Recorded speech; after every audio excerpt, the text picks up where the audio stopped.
नमस्कार दोस्तों, welcome back to your own channel Wealth Saga. Harshad Shantilal Mehta, big bull.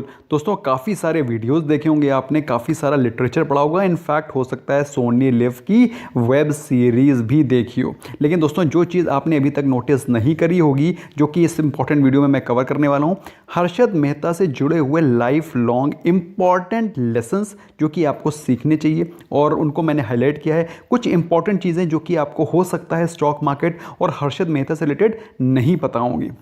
बहुत ही important video है, वीडियो को पूरा देखो, अच्छे समझो। चैनल को सब्सक्राइब नहीं है, सब्सक्राइब करो ताकि आपको इंपॉर्टेंट नोटिफिकेशन मिले जब भी हम नया वीडियो अपलोड करें। तो दोस्तों Harshad Mehta was from a very basic background, वो बहुत ही हम्बल बैकग्राउंड का आदमी था, लेकिन उसके बावजूद भी उसने स्टॉक मार्केट में जो एक मुकाम हासिल किया, उसका रीज़न क्या था, उसके पीछे क्या जुड़े हुए एस्पेक्ट्स थे जो कि हो सकता है आपको पता हो। उनके बारे में हम लोग जानकारी कम लेंगे, लेकिन पहले आपको क्विकली बता देता हूँ कि हर्षद मेहता था कौन।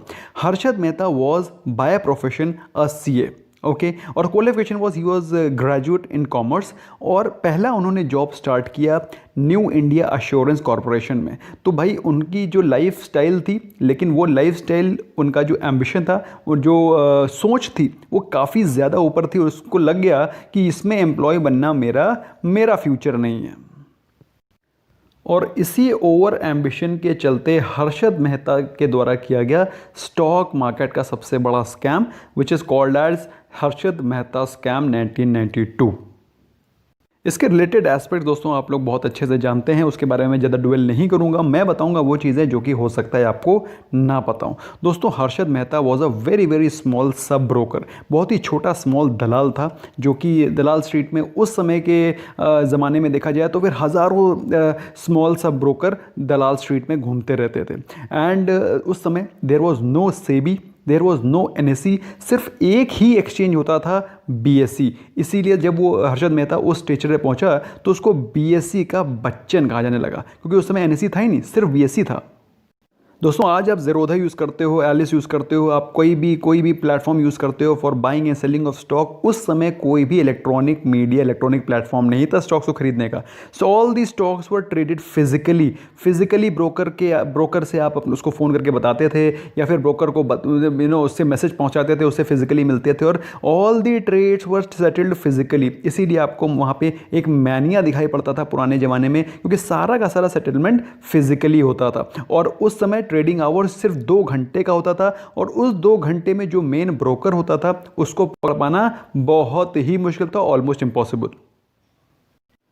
सो ये चीज़ नोटिस करी हर्षद मेहता ने कि भाई ये जो गैप है फ्रॉम बायर टू सेलर, और जो ये मैनिया है, इस पूरे के पूरे सिस्टम को, इस पूरे के पूरे लूप होल को, इस पूरे के पूरे गैप को, कम्युनिकेशन गैप को एक्सप्लॉइट किया जा सकता है। और इसी कम्युनिकेशन गैप को उसने एक्सप्लॉइट किया। किस प्रकार से किया आपको मालूम है, क्योंकि उन्होंने एक स्टॉक पकड़ा ACC, उसको पंप करते वो स्टॉक 10,000 के आसपास पहुंच गया। 200 रुपये का स्टॉक 10,000 पहुंच गया। जो भी स्टॉक में हर्षद मेहता पैसा लगाता था, वो स्टॉक में मार्केट में मैनिया फैल जाता था कि भाई ये स्टॉक हर्षद मेहता ने खरीदा है, वो स्टॉक ऊपर जाएगा ही जाएगा, एंड सो ऑन। इस तरह का मैनिया बन गया, क्योंकि कम्युनिकेशन था ही नहीं, देयर वाज नो कम्युनिकेशन, सिर्फ एक र्यूमर फैलती थी मार्केट में, और उसके चलते स्टॉक प्राइसेस ऊपर जाते थे। और 28 अप्रैल 1992, 28 अप्रैल 1992 को जब सुचेता दलाल, जो कि टाइम्स ऑफ इंडिया में उस समय रिपोर्टर थी, और उन्होंने इस पूरे स्कैम को पब्लिश किया, उसके बाद BSE में क्रैश आया 12.77%, जो कि भारत में ऐतिहासिक क्रैश था। आज तक इतना बड़ा क्रैश BSE में कभी नहीं आया। 12.5% से ज़्यादा का क्रैश एक दिन 28 अप्रैल 1992 को आया। तो ये वो इंपॉर्टेंट एस्पेक्ट्स है जो कि हो सकता है आपको ना पता हो उस समय ट्रेडिंग कैसे होती थी। दोस्तों हमको वो लेसन सीखना बहुत ज़रूरी है हर्षद मेहता की स्टोरी से, जो कि हमारे बड़े काम आएंगे। सबसे पहला लेसन है दोस्तों कि हमें कोई भी लॉन्ग टर्म गेन अगर लेना है तो हमें शॉर्ट टर्म पेन लेना पड़ेगा। There is no shortcut. आपने बिना पेन लिए सोचा कि अगर मैं लॉन्ग टर्म गेन ले लूँगा, that gain will be short term gain only. Long term gain के लिए आपको पेन लेना ही पड़ेगा। If you take a shortcut, of course you will end up in losses.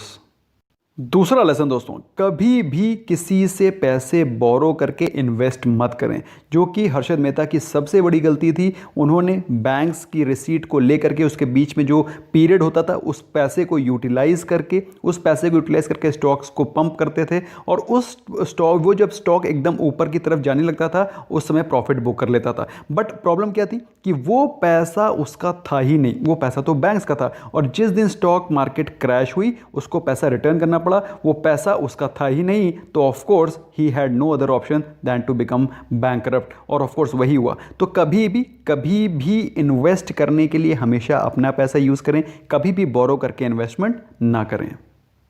Advice number 3, हमेशा ये ध्यान में रखें, आपको पता होना चाहिए कि आप क्या कर रहे हैं। मतलब अगर आप इन्वेस्ट कर रहे हैं तो आप किस स्टॉक में इन्वेस्ट कर रहे हैं, किस कंपनी में इन्वेस्ट कर रहे हैं, उस कंपनी के फंडामेंटल्स क्या हैं, उस कंपनी की अर्निंग्स क्या हैं, आपको पता होनी चाहिए। उस समय दोस्तों ना ही कोई पी रेशियो पता होता था लोगों को, ना ही फाइनेंशियल रिजल्ट पता होते थे, ना ही कंपनीज पूरी तरह से इतने वेल ऑर्डरली अपने रिजल्ट्स पोस्ट करती थी, कुछ भी वेल ऑर्गेनाइज था ही नहीं।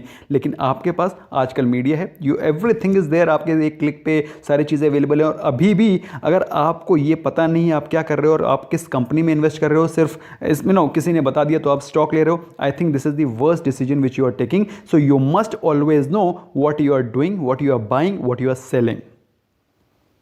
दोस्तों एक चीज़ से हर्षद मेहता की मैं बहुत इंप्रेस हूँ कि उस आदमी को जो कि इतने लोअर स्ट्रेचर पे था और उसने स्टॉक मार्केट के बिग बुल का खिताब तो नहीं कहूँगा, लेकिन एक रिनोन नेम हासिल किया। उसके पीछे रीज़न क्या था? उसके पीछे रीज़न था कि ऐसी कोई भी स्किल नहीं है जिसको मास्टर ना किया जा सके, प्रोवाइडेड आपके अंदर चाह होनी चाहिए। अगर आपके अंदर चाह है तो ऐसी कोई भी स्किल नहीं है, ऐसा कोई भी काम नहीं है जिसको कि आप मास्टर नहीं कर सकते हैं। हर्षद मेहता ने इसी चीज़ को, इसी स्किल के चलते उसने अपने सारे के सारे हिंड्रेंसेस जो कि उसकी लाइफ में आते रहे उसको मास्टर करता चला गया और इस लेवल पे पहुंच गया जहां पर वो ओवर कॉन्फिडेंट हो गया।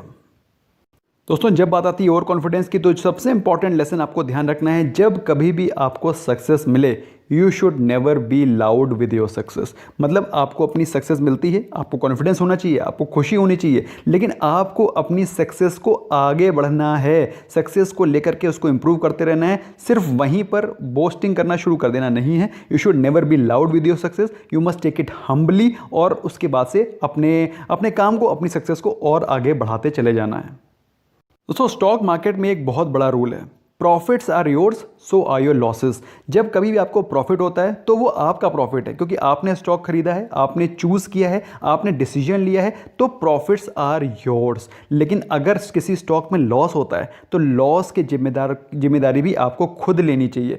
ऐसा नहीं है कि स्टॉक में लॉस हो गया तो आपको इस टीवी चैनल ने बता दिया था, इस यूट्यूब चैनल ने बता दिया था, इस ब्रोकर ने बता दिया था, मुझे मेरे फ्रेंड ने बता दिया था। अगर प्रॉफिट कमाने की जिम्मेवारी आपकी है तो लॉसेस भी आपको ही लेने पड़ेंगे। You should humbly take your losses, you should humbly learn from your mistake and then master them so that you do not repeat them again.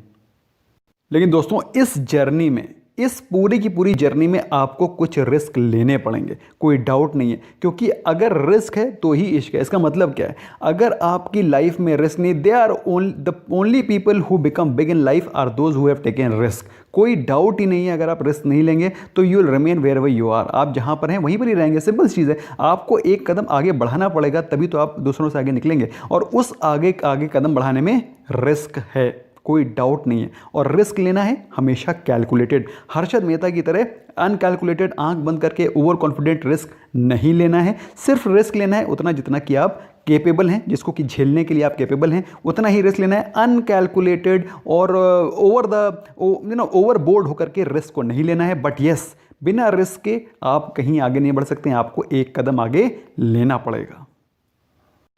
Last but not the least, जिसका कि दोस्तों मैं सबसे बड़ा फैन हूं, वो है honesty. Honesty मतलब अपने काम से प्यार रखिए, दूसरों को, सामने वाले को बेवकूफ़ कभी मत समझो। You can fool all the people some of the time, some of the people all the time, but you can not fool all the people all the time. तो कभी भी आप हमेशा हर एक आदमी को बेवकूफ़ नहीं बना सकते। अगर आप ऐसा सोच रहे हैं तो सबसे बड़े बेवकूफ़ आप खुद हैं। सो दोस्तों ऑनेस्टी रखें, अपने काम में मेहनत करें, अपने काम को इंप्रूव करते रहें, कैलकुलेटेड रिस्क लें, सीखें, मास्टर करें, तभी आप आगे बढ़ेंगे। ये दोस्तों मेरी इंपॉर्टेंट मैसेजेस हैं आपको, जो कि मैंने सोचा कि आपको हर्षद मेहता के के माध्यम से आपको बताने की कोशिश की जाए, क्योंकि आपको अपनी किस्मत में नहीं, मतलब you must believe on your self, not on your luck, है ना। सबसे इंपॉर्टेंट चीज़ है आपका हार्डवर्क। अगर आपके अंदर हार्डवर्क करने की क्षमता है, नोबडी कैन डिफीट यू।